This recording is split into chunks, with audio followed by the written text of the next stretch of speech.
par rapport à la censure, est-ce que l'album Naomo Bimba et l'équipe na commission de censure, album ils ont un problème t'es bimi? Oui, les kaki, bimi. C'est-à-dire, ngane na yebi, ngena kanisi. C'est un peu osé là. C'est-à-dire, bapeki sakanzembo te, pona likambo mutu à comprendre, mais pona likambo moto à lobby.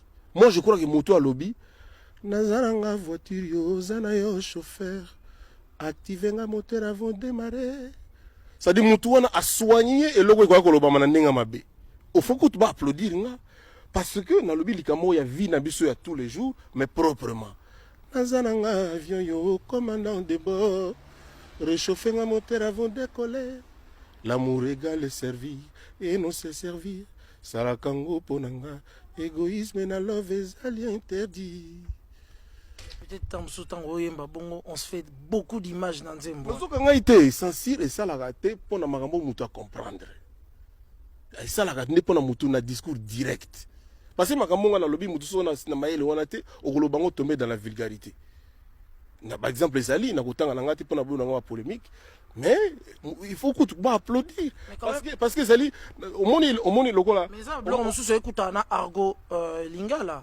Netiboba eloko ya ebende motorisé Koffi Olomide. Ça demande à réfléchir et. Mais c'est quoi, sur Moutalobi na yo, ebende motorisé. Eloko ya ebende motorisé. Oui, eloko ebende eloko caméra, eloko ya ebende motorisé. Exemple la bien en face na biso, caméra. Ma bénine, c'est-à-dire na soigné et logo na koyoko bango sans intelligence na tombé vulgaire.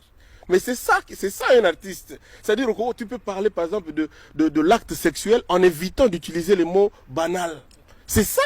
Oh, alors commission de censure, c'est qu'on comprend ou bien je sais pas quand un émois commission de censure go comme la lettre félicitations Koffi parce que tu as évité d'être banal.